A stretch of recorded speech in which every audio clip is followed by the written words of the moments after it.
오늘은 누가복음 58번째 시간입니다. 이 사람은 누구인가? 라는 제목으로 누가복음 9장 7절에서 9절까지의 말씀을 전하도록 하겠습니다. 이제 저희가 저번 주에 예수님이 12제자를 파송하는 장면을 저희들이 봤습니다. 예수님이 제자들을 파송하고 그리고 복음을, 하나님 나라의 복음이죠. 이것은 하나님 나라의 복음과 거기에는 이제 심판이 서려 있는 메시지가 있단 말이에요. 그러니까 요한이 했던 것이 하나님 나라가 가까워 왔으니까, 천국이 가까워 왔으니까 회개하라는 거였죠. 이제 그 전제가 너희들이 죄인이다. 그리고 하나님의 심판이 지금 가까이 왔다라는 것이 깔려있는 메시지잖아요.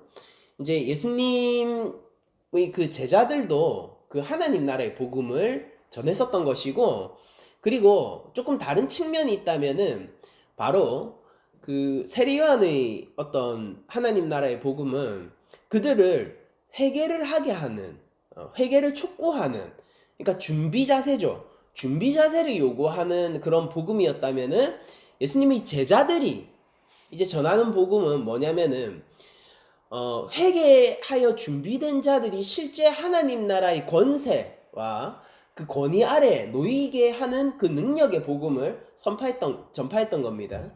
물론 그것은 어떤 것이냐면은 예수님이라는 그 하나님의 독생자의 이름 아래에서, 그 독생자의 이름 아래에서 드디어 이게 저기 뭐야 죄송합니다.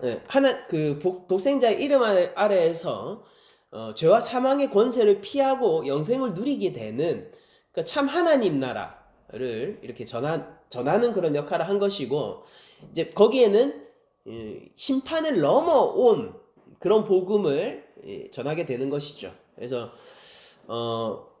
하나님 나라의 복음이라는 것은 물론 이것이 기쁜 소식이고, 이게 굿뉴스잖아요. 기쁜 소식이고 굉장히 생명과 죄인에게 이 희망을 가져다 주는 권세와 능력의 그 말씀이지만은 언제나 심판이라는 상황 위에서 그런 것들이 전개되고 있습니다.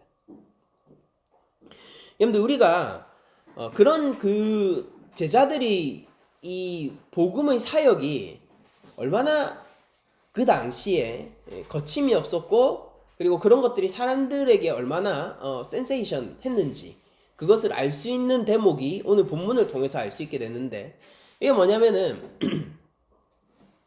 왕궁에도 분봉왕 헤롯이 그 얘기를 듣게 될 정도로 왕궁에도 그 제자들의 복음 사역의 소식이 퍼지게 되는 거예요. 아, 이런저런 이 일들이 이런저런 이야기들이 이 왕의 귀로 들어오게 되고, 그리고 이제 그럴 때마다 어떤 일들이 함께 전해지겠습니까? 이게 우리가 저번 주 생각해 보시면은 이 제자들이 각 마을로 나가면서 두루 고치죠. 그리고 뭐 축기 사역도 예수님이 하셨던 일들을 함께 이렇게 마치 예수님의 권세가 자기에게도 있는 것처럼 이게 함께 예수님이 하셨던 일들을 그 동일한 일들을 함께 해나가면서 이 유대 전역에서 각지에서 이렇게 동시다발적으로 그런 일들이 이렇게 각 마을마다 이런 일들이 막 벌어졌었단 말입니다. 그러니까 이런 일들이 헤롯 왕의 귀에 들어가는 것은 그다지 이상하지 않죠. 그리고 그런 것들이 얼마나 사회적으로 파장이 있었고 센세이션 했는지는 우리들이 쉽게 추측을 할 수 있을 것 같습니다. 근데 그런 와중에서 사람들이 평가가 함께 따라오게 되는데요. 그 평가가 총 3가지가 있습니다.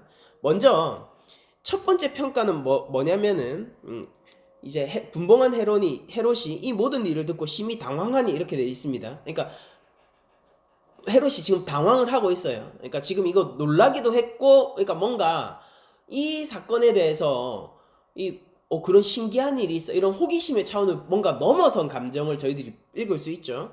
당황하는데 왜 그러냐면은 어떤 사람이 이런 평가를 하는 겁니다. 예수님에 대해서 요한이 죽은 자 가운데서 살아났다라고 얘기하면서 첫 번째 평가가 뭐냐면은 예수라는 사람은 부활한 세례 요한이다 라는 평가를 하기도 했고요.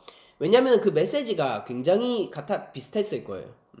그리고 두 번째 평가는 뭐냐면은 어떤 사람은 엘리야가 나타났다라고 얘기합니다. 그래서 이 엘리야는요, 두 가지 가능성이 있어요. 첫 번째는 실제 선지자 엘리야를 얘기하는 걸 수 있습니다. 그 엘리야가 다시 왔다라고 얘기하는 걸 수도 있어요. 그리고 두 번째 가능성은 뭐냐면은 말라기에서 내가 선지자 엘리야를 너희들에게 보내주겠다라고 얘기한 어떤 종말의 엘리야를 우리가 말라기서를 통해서 볼 수 있지 않습니까? 그것을 이야기했을 가능성이 있어요. 그러니까 우리가 정확하게 뭔지 모르겠지만은 그것이 선지자 엘리야이건 말라기에서 얘기했던 종말의 선지자로서의 엘리야이건 어쨌든 간에 사람들은 이 예수를 향하여서 이 범상치 않은 존재로 생각했다는 것만은 사실인 거죠. 그래서 두 번째 가능성은 이제 그 종말론적인 엘리야이고, 어쨌든 두 번째 평가는 엘리야다, 엘리야가 나타난 것이다 라는 평가가 있습니다. 마지막 세 번째 평가가 뭐냐면은 이제 옛 선지자 중 한 사람의 부활이라고 생각을 하기도 했습니다. 어떤 사람은 옛 선지자 한 사람이 다시 살아났다고도 함이라 라고 얘기를 하고 있죠. 그래서 예수님에 대한 사람들의 평가는 먼저 부활한 세례 요한, 그리고 두 번째는 엘리야, 그리고 세 번째는 옛 선지자 중 또 한 사람의 부활이라는 평가를 내리고 있었어요. 그러니까 여러분들 여기서 재밌는 건 뭐냐면은 이런 일들이요, 이런 내용들이 사람들에게 전해지는 내용들이 오늘날 우리가 생각할 때는 돌지 않을 법한 소문이죠. 왜냐면은 부활이니 재림이니 이런 그 개념들이 포함되어 있지 않습니까? 요한이 살아 돌아왔다. 이게 뭐 저 그거보다는 조금 낮춰서 이야기하는 것이겠지만은 옛 선지자들 중에서 한 사람이 또 살아 돌아온 것이다. 혹은 엘리야가 다시 온 것이다. 이런 식의 어떤 관념들을 사람들이 아무렇지도 않게 얘기하는 걸로 봐서 부활에 대한 인식이라든지 신앙이 당시에도 이미 잘 갖춰져 있던 것으로 저희들이 보입니다. 물론 이것은 바리새파를 중심으로 번지고 있었던 신학적인 사상이고요. 이 사두개파, 그러니까 제사장 계열 있잖아요. 율법, 랍비 계열이 아니라 이 제사장 계열인 사두개파는요, 부활을 믿지 않습니다. 이제 그것 때문에 나중에 그 두 그룹이 싸우게 되는 그런 모습도 사도행전에 그려지게 되는데, 아무튼 이런 사람들이, 일반 민중들은요, 그 당시에 유대의 여러 사람들은 이 부활에 대한 신앙을 가지고 있었던 것처럼 보여요. 그리고 이런 것들을 예수님을 통하여서 투영해 보면서 그런 얘기들을 해왔던 겁니다. 헤롯이 그 얘기를 들을 때에 그럼 어떤 감정이냐면은 성경은 그것을 당황하면서 들었다라고 얘기를 하고 있는데, 이 당황할 수밖에 없죠. 왜냐면은 헤롯은 이 누가복음에는 저희들이 안 나와 있지만은 마태복음에 이 동일한 평행 본문에 기술된 거는 내가 누가복음 오리지널 본문입니다. 죄송합니다. 제가 말을 잘못했네요. 이제 마태복음에는 기록되어 있지 않지만은 누가복음에 기록된 바를 따르면은요, 그 당황이 어디에서 온 것인지를 볼 수 있어요. 9장 9절을 보면 헤롯이 이르되 요한은 내가 목을 베었거늘 이제 이런 일이 들리니라고 얘기를 하는 거예요. 그러니까 여기서 드러나는 헤롯의 당황함의 그 근원이 무엇이냐면은 왜 당황하게 되었는가, 왜 이런 소식들을 그냥 그런 일이 있구나 라고 일상적으로 넘기지 못하고 그것에 좀 집착하게 되는가, 그것을 주목하게 되는가 라고 하면은 자신이 요한을 죽였는데 요한의 부활이 지금 일어나고 있다라고 사람들이 얘기하니까 그것이 굉장히 두려움으로 다가왔던 것이죠. 여러분들, 우리가 잘 알고 있는 것처럼 헤롯은요, 세례 요한을 그냥 배척만 했던 사람이 아니에요. 죽이고자 한 사람이 아닙니다. 그러니까 그 딸에게 자기가 허세를 부렸고요. 내가 나라의 절반이라도 너에게 주겠다라는 허세를 부렸고요. 자기의 체면이 깎이지 않기 위하여서 자기가 선지자라고 여기고 두려워하는 요한을 마침내 죽이게 된 거거든요. 그러니까 만약 그런 일이 없었다면은요, 그 부인의 관계 그리고 그 딸의 관계가 없었다라면은요, 세례 요한을 절대로 죽이지 않았을 사람이에요. 사실 헤롯은. 왜냐면은 그를 두려워하면서도 어쨌습니까? 그 얘기를 듣기를 즐거워했던 사람이거든요. 헤롯은. 그가 충고하는 것이 타당하다라고 생각했고, 그 말씀 가운데서 권위를 느꼈던 사람이거든요. 그러나 결국 열매를, 그 말씀을 두려워는 했지만 결국 열매를 맺지는 못했죠. 그런 안타까움이 있는 이 입체적인 인물이 헤롯인데, 헤롯이 그렇게 요한을 죽이고 나서 그것이 자신에게 떳떳하다라고 생각했을까요? 아니면은 그래, 이 알턴이 뺀 거지 라고 하면서 시원하게 생각했을까요? 제가 생각할 때는 우리가 성경이 그것을 기술하고 있지 않고 헤롯의 어떤 기록 역시 남아있지 않기 때문에 요한을 죽인 후에 헤롯이 어떤 상태인지 우리들이 추측하는 것은 어쩌면 좀 상상의 영역이 될 수 있겠지만은, 근데 일반적인 차원에서 생각해 볼 때 헤롯이 그렇게 자기가 선지자로 여기는 요한을 죽이고 나서 그의 목을 자르고 나서 결코 마음이 편안하지 않았을 거란 말입니다. 그러니까 두려움이 있었을 거라고요. 그것은 하나님에 대한 두려움이고, 왜냐하면 선지자라는 것은 유대 사회에서 하나님의 말씀을 전하는 자니까요. 선지자에게 대적한다라고 하는 것은 하나님 말씀을 어기겠다라는 뜻이기도 하니까요. 그런 어떤 두려움 같은 것들이 있었을 거예요. 그런데 세례 요한이 다시 부활해서 지금 하나님 나라의 권세를 퍼뜨리고 다니고 있더라. 거기 가니까 앉은 자가 일어나고 못 보던 자가 눈을 뜨고 귀신 들린 자가 자유함을 얻더라 라는 소리들이 들리면서 그가 이렇게 외치더라. 하나님 나라가 가까이 왔으니 회개하라 라고 외치더라 라고 들으면은요 두렵죠. 왜냐면은 이 부활한 세례 요한은 어떤 존재입니까? 파워업한 거예요. 예전에도 선지자로서 두려워했지만은요, 그런 하나님 나라를 지금 가지고 온 하나님 나라를 통하여서 즉각적으로 자유를 선포하는 권세는 없었거든요. 왜냐하면 그 세례조차도 회개의 세례지 않습니까? 근데 지금 일어나고 있는 이 일들은요, 메시지는 세례 요한과 다 있고 그것이 세례 요한처럼 보이고 그가 선지자의 권위가 지금 유대 각지에서 퍼지는 것처럼 보이지만은, 물론 이것은 지금 이 갈릴리 지방을, 갈릴리가 아니라 뭡니까? 죄송합니다. 예. 유대 중심이 아니라 외곽부에서 이런 일들이 벌어지고 있는 것이지만은요. 그러나 이제 헤롯 입장에서는 어떻습니까?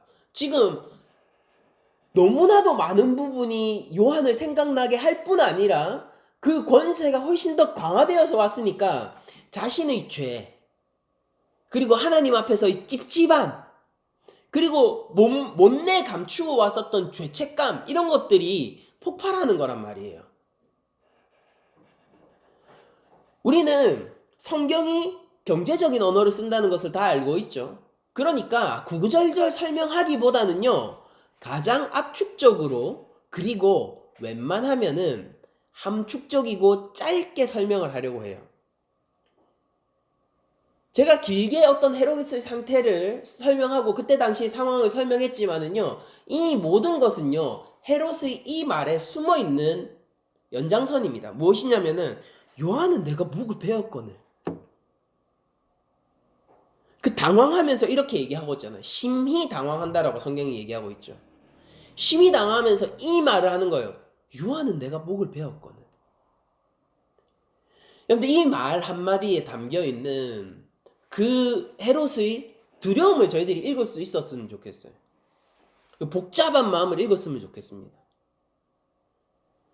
어쩌면은 저는 그런 생각도 드는데요. 어떤 거냐면은 요한이 혹시 다시 살아났다라면은 그러면은 좋은 거 아닌가라는 생각도 한편으로 했을 것 같아요. 왜냐면은 내가 그를 죽였다라는 죄책에서 벗어날 수 있는 것도 아닌가라는 생각을 했을 것도 같아요.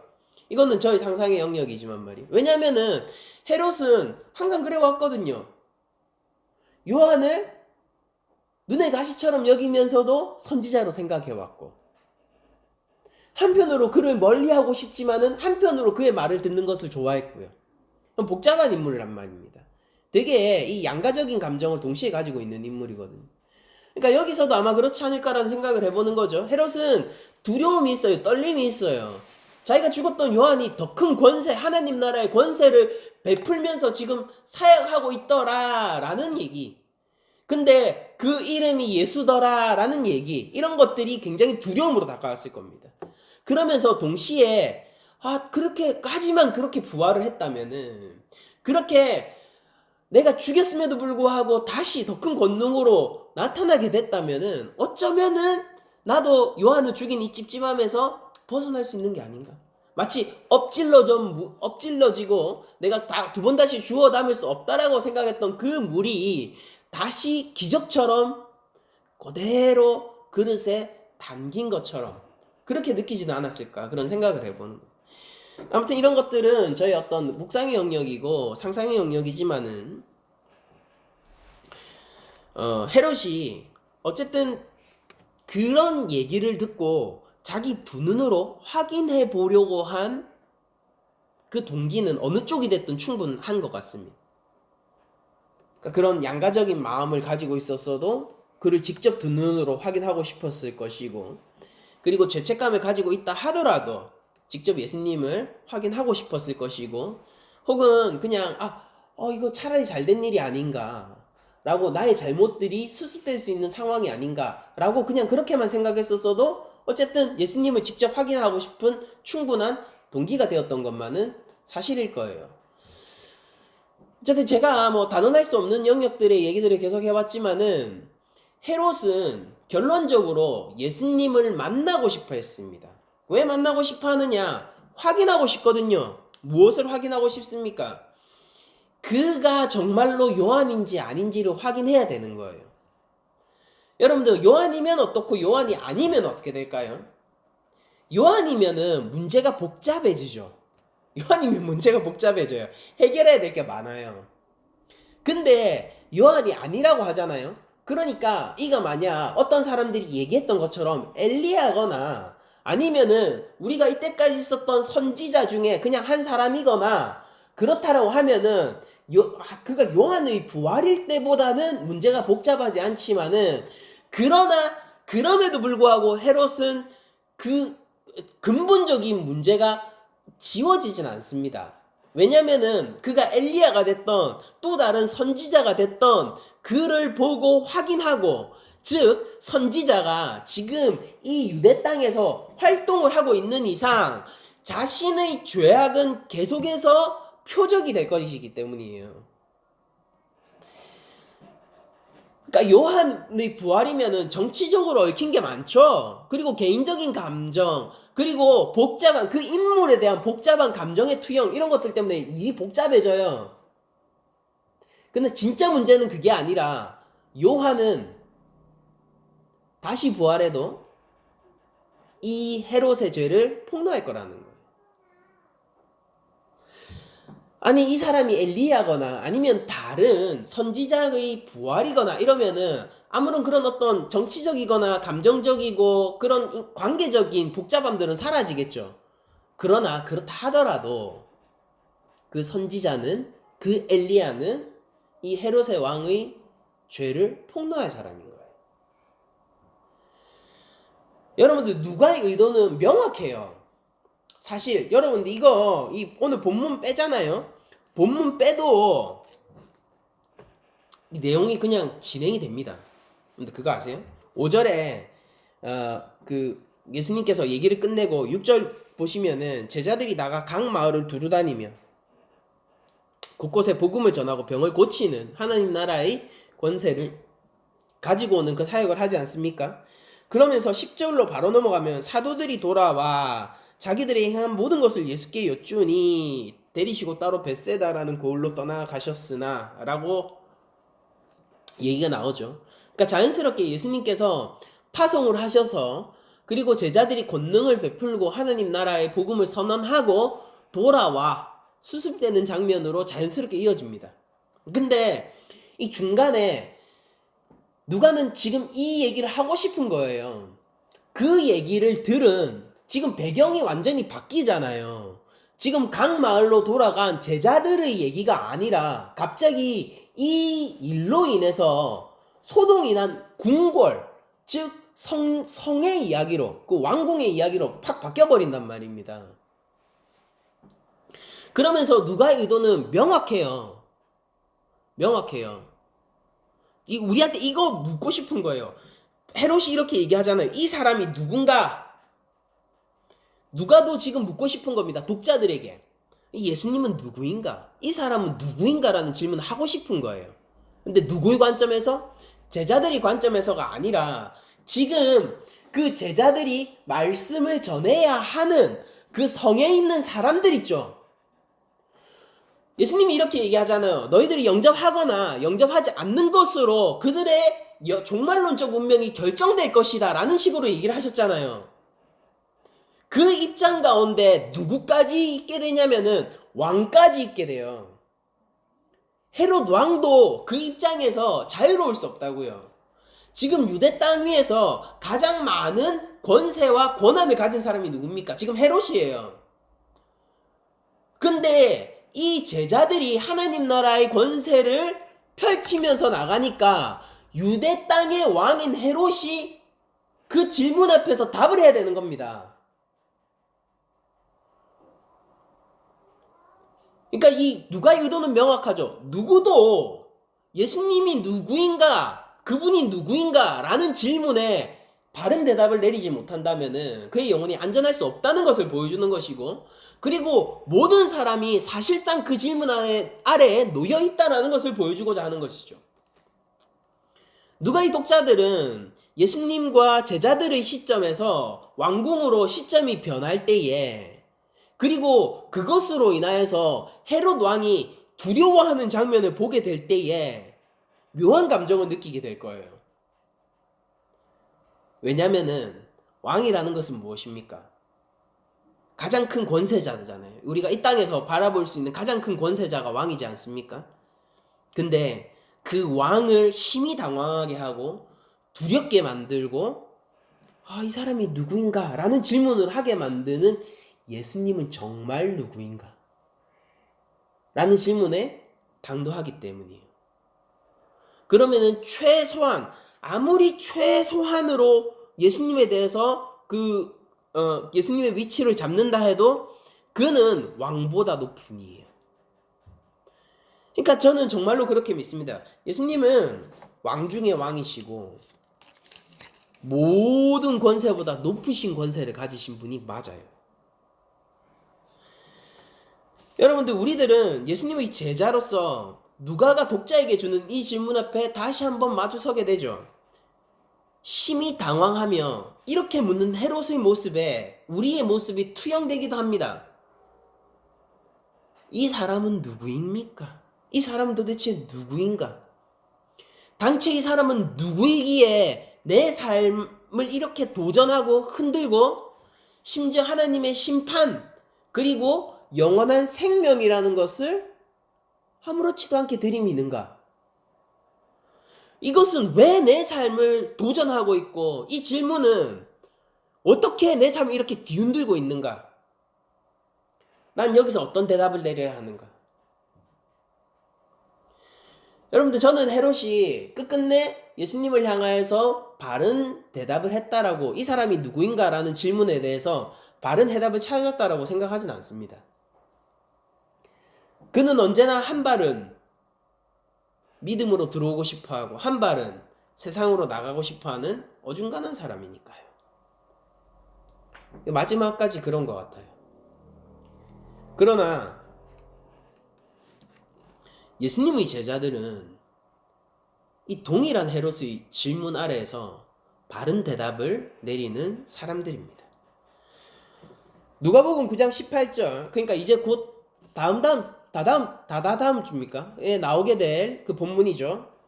누가복음 9장 18절을 보면은 예수께서 따로 기도하실 때에 제자들이 주와 함께 있어 물어 이르시되 무리가 나를 누구라고 하느냐? 그러니까 헤롯이 던졌던 질문을 예수님이 제자들에게 던지는 장면이 나오거든요. 헤롯이 이렇게 얘기하잖아요. 저 사람은 누구지라고 물어보잖아요. 근데 예수님이 직접 자신에 대해서 헤롯과 동일한 질문을 얘기를 하세요. 사람들은 나를 누구라고 하느냐? 사람들이 나를 뭐라고 평가해? 라는 것이죠. 그러니까 19절에 대답하여 이르되, 제자들이 이렇게 얘기합니다. 세례 요한이라고도 하고 더러는 엘리야라, 더러는 옛 선지자 중에 한 사람이 살아났다 하나이다 라고 얘기합니다. 그러니까 예수님이 얘기하십니다. 그런데 그래 사람들은 그렇게 평가하지. 그런데 너희는 나를 누구라고 하느냐? 너희들은 헤롯이 던졌던 그 질문, 이 사람은 누군가라는 그 질문에 너희들도 동일하게 처하게 되었는데, 근데 너희들은 뭐라고 답을 하느냐라고 하니까 베드로가 이렇게 얘기합니다. 이르되 하나님의 그리스도이시다. 바로 이것이죠. 이것이 바로 이 제자들과 그 헤롯 왕의 이 경계를 가르는 가장 중요한 지점이에요. 여러분들 잘 생각해 보자고요. 자, 이제 한번 정리를 해 봅시다.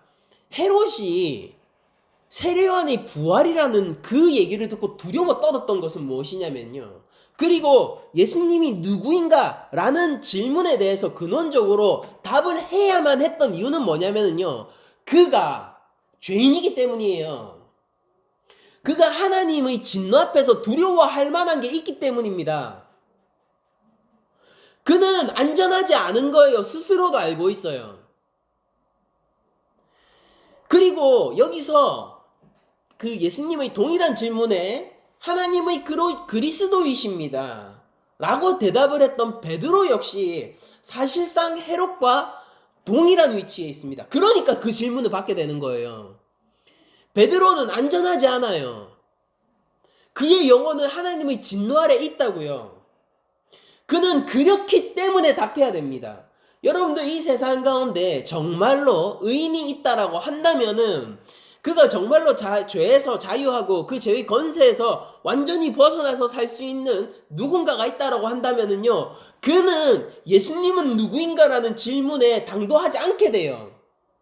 그 질문을 할 필요가 없어요. 그에게 예수님은 필요 없습니다. 그는 죄와 상관없기 때문에 그는 이미 그리스도를 만나고 있을 거예요. 그런데 죄인은 하나님의 진노 아래 놓여있는 자는, 그리고 하나님 나라가 지금 코앞에 와서 그 나라가 나의 이 세계를 침범하고 있는 자는요, 누구나 이 질문에 대답을 해야 되는 거예요. 그러니까 베드로의 입장과 헤롯의 입장은 크게 다르지 않아요. 베드로도 자신의 악의 제국을 쌓아가고 있는 것입니다. 그 마음 안에서 말이에요. 여러분들 그거 아시죠? 우리의 이 한 사람이 만들 수 있는 이 세계관은 여러분들 우주적 차원에서 이 지구보다 더 클 수도 있는 거 아시죠? 내가 실제로는 방에서 뭐 한 발자국도 벗어나지 않는 사람이라 하더라도 그가 만들 수 있는 악의 제국은 무시무시할 수 있어요. 그리고 예수님은 산상수훈을 통하여서 마음으로 지은 죄까지도 추궁을 하십니다. 헤롯은요, 다행히 그런 자기 세계관 속에서 악의 제국을 성립했을 뿐만 아니라 실제 그 권세도 있었어요. 군사가 있었고 땅이 있었고 권력이 있었어요. 그러니까 세례요한의 목을 베었습니다. 그렇게 베고도, 죄 없는 선지자의 목을 베고도 안전할 수 있었어요. 그 일을 했다고 해서 사람들에게 체포를 당하거나 다른 사람들이, 신하들이 문책하지 않습니다. 왜냐면 그럴 힘이 있으니까요.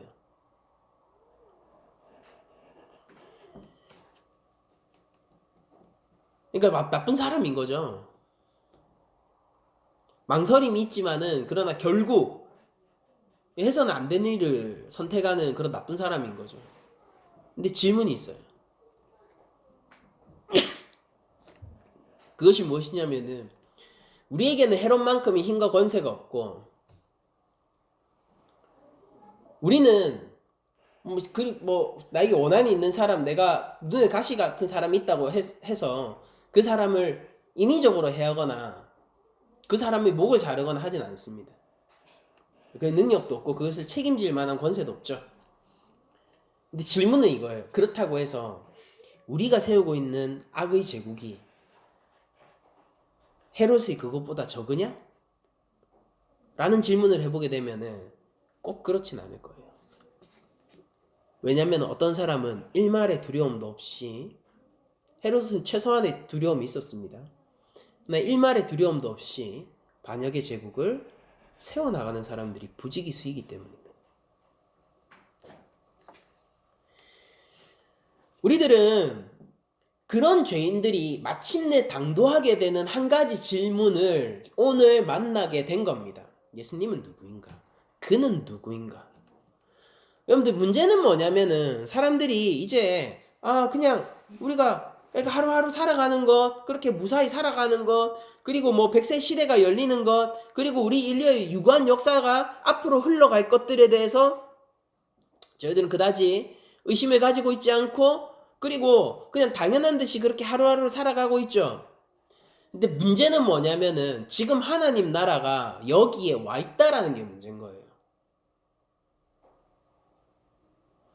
나 그냥 잘 살고 있고 인류의 역사는 계속될 거고 나 개인의 역사는 앞으로도 수많은 세월들이 남았고, 오늘 내가 하루 잘 보내는 그 삶, 나는 오늘 만족하고 행복한 삶을 보내는 이 삶, 그러니까 굳이 하나님 안 들어와도 되고요, 하나님이 내 삶을 이끌어주지 않아도 되는 그 삶에 코앞에 목전에 하나님 나라가 당도해 있다는 것입니다. 그때 거기에는 예수님이 서 있어요. 그리고 예수님이라는 존재는요, 그 존재 자체가 사람들에게 질문이 되는 분입니다. 어떤 질문입니까? 예수님의 존재 자체는 이런 질문을 우리에게 던져요. 의인이신, 죄가 없으신, 무죄하신 하나님의 어린 양 예수는요, 우리에게 너희의 죄를 어떻게 할 것이냐 라는 질문을 던지죠. 무탈한데요? 불을 밝혀주세요. 무탈하지 않아. 행복한데요? 불을 밝혀주시죠. 그 유한한 행복 가운데서 네 영혼은 죽어가고 있다. 제가 오늘도 갈증이 해갈되는 인생을 살고 있는데요. 예수님은 불을 밝혀주세요. 그 존재 자체가. 그리고 이렇게 얘기하죠. 네가 영원히 목마르게 될 것이다. 예수님의 존재 자체는 모든 사람들에게 진지한 질문이 될 만한 분입니다. 그리고 그 예수님의 질문은요, 오늘날도 많은 사람들에게 당도하고 있어요. 무엇을 통하여서? 제자들이 파송을 하면서 그 복음을 전했잖아요. 그것과 마찬가지로 예수님 존재의 그 존재 자체가 주는 그 질문은요, 오늘날 우리 교회를 통하여서, 그리스도의 제자들을 통하여서요, 이 복음 전도 활동을 통하여서 많은 사람들에게 진지한 질문을 던지고 있습니다. 예수님은 여전히. 그리고 그 질문에 당도하게 된 사람은요, 삶의 도전을 겪게 돼요. 여러분들 이 도전에 당도하게 되면요, 정말로 답을 내리지 않고는 그 다음 단계로 나아갈 수가 없습니다. 세상에는 많은 힘겨운 일들을 버텨내고 이겨내는 수많은 사람들이 있어요.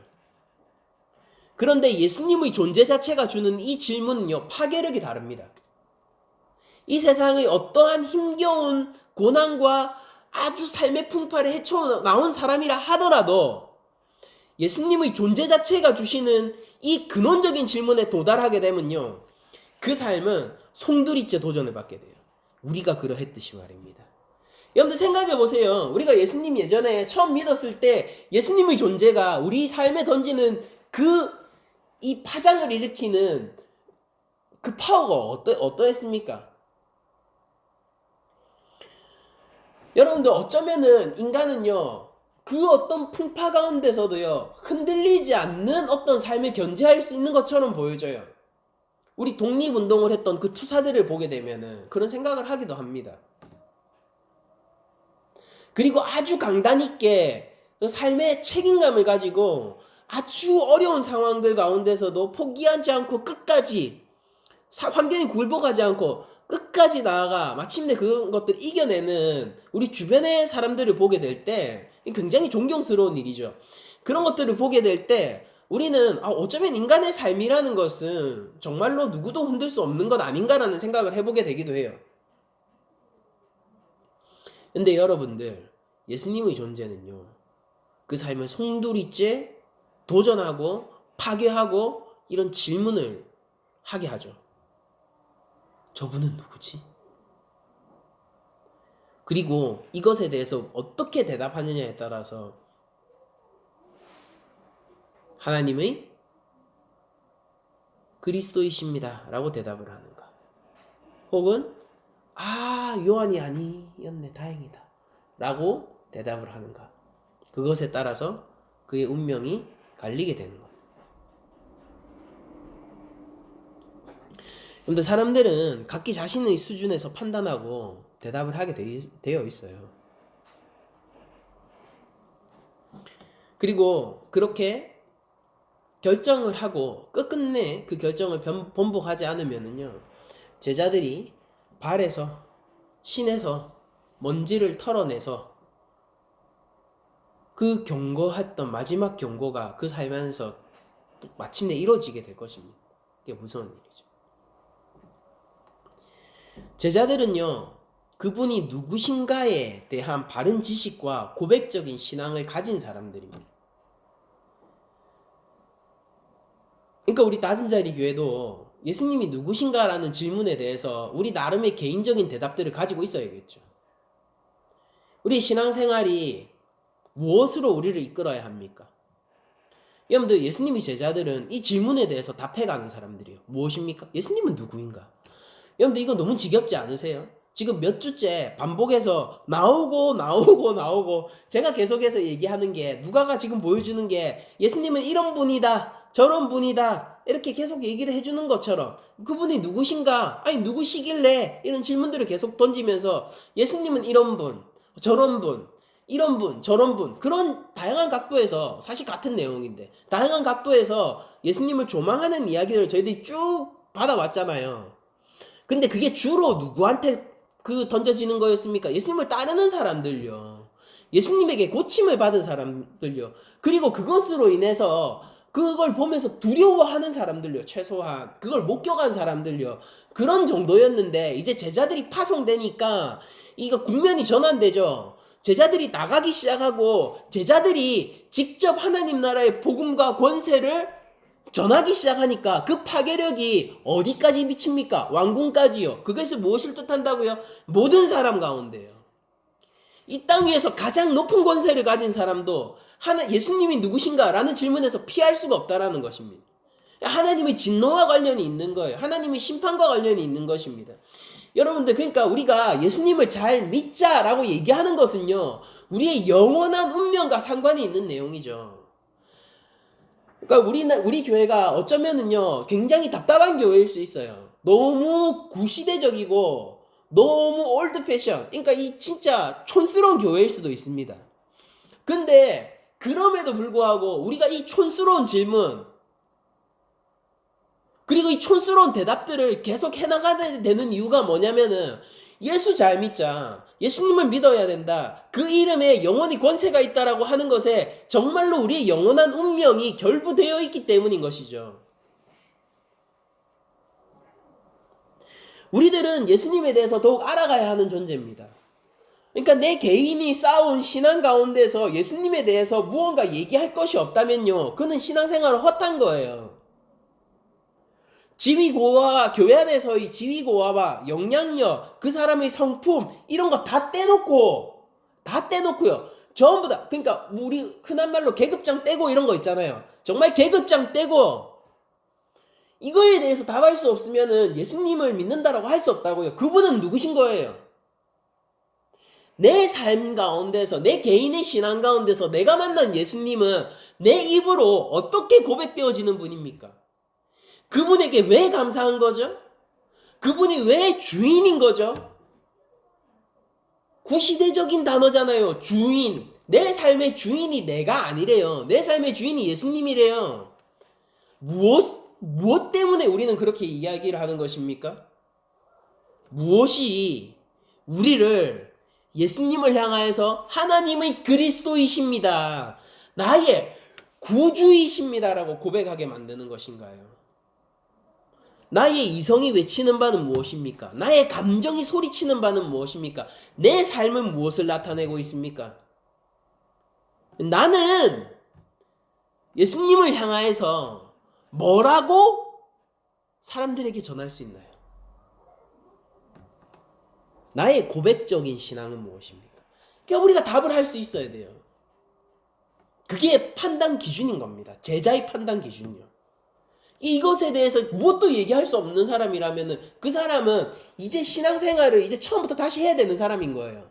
그가 얼마나 오랜 신앙생활을 했건, 그가 무엇을 교회 내에서 쌓아놨건, 그의 업적이 무엇이건 다 상관없어요. 중요한 건 이거예요. 너는 예수님이라는 이 사람이 누구인가라는 질문, 헤롯이 당도했던 질문, 그리고 베드로가 당도했던 그 질문에서 너는 뭐라고 대답할 것인가? 여러분들 이 질문이 무서운 점이 뭐냐면요, 결코 다른 사람의 질문을 베낄 수 없다는 거예요. 다른 사람의 답을 베낄 수 없다는 것입니다. 이 질문이라고 제가 잘못 말씀드렸는데, 다른 사람의 답변을 베낄 수 없는 거예요. 이거 카피가 불가능해요. 하나님이 심판대 앞에서 정직하게 내 영혼으로 나의 답을 내놓아야 할 시점이 오기 때문입니다. 베드로의 고백을 카피하는 게 아니라 베드로의 고백이 나의 고백이 되어야 되는 거죠.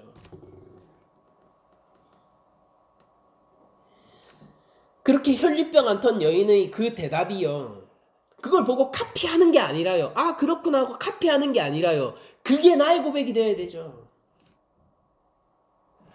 우리 수많은 믿음의 선진들이요, 끝끝내 삶의 마지막 자락에서 했었던 그 주님을 향한 고백이, 그걸 듣고 카피하는 게 아니라 그게 내 고백이 되어야 되죠. 그리고 이 신앙이요, 사람들 앞에서 내 삶으로 증명이 되어야 되는 것입니다.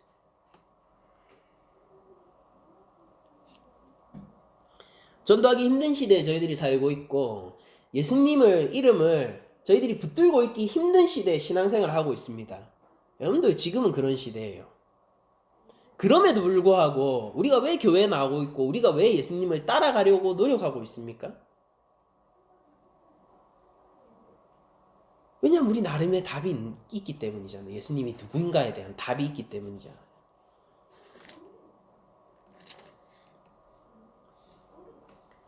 예수님 오늘날도 모든 사람에게 자신의 존재로 알리는 이 질문을 퍼뜨리시기를 원하세요. 근데 누가 예수라는 존재 앞에 그 사람을 당독해 합니까? 바로 우리 교회란 말이에요. 예수의 제자들이 그러했던, 오늘날은 우리 교회가 예수가 누구인가라는 질문에 사람들에게 당도하게 하는 그런 매개체가 되고 하나님의 가장 거룩한 도구가 되는 공동체란 말입니다.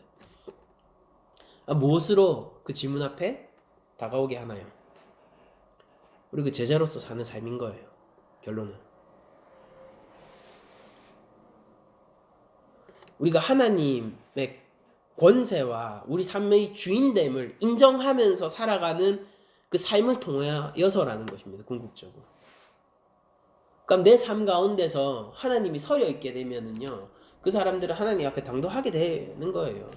내 삶의 주인이 정말로 우리의 주권을 예수님에게 넘기고 주님의 제자로서 살아가게 되잖아요. 그럼 사람들이 거기에서 내가 예수님은 아니지만은 그러나 그 우리의 삶 속에서 예수님을 만나게 되는 것입니다.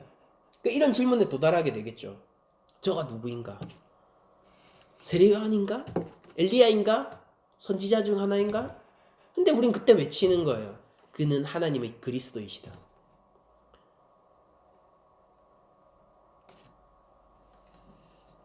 우리 크리스천의 삶의 권세라는 것은 저는 이런 것이라고 생각합니다. 여러분들 가히 인간의 삶을 뒤흔들만 하고 그 삶을 송두리째 바뀔 만한 질문을 가지고 있는, 그것이 바로 교회의 권세라고 저는 생각합니다. 가히 한 인간의 삶을 송두리째 도전해버려서 그 삶을 갈아엎어버리고 완전히 새로운 피조물로 태어나도록 그렇게 하여서 하나님 안에서 영생을 얻도록 인도하는 것이 바로 교회가 가진 권세라고 생각을 해요. 교회는 약하지 않아요. 교회가 얼마나 강하냐면요, 왕궁도 그 교회 앞에서 심히 당황하면서 질문을 해야 되거든요.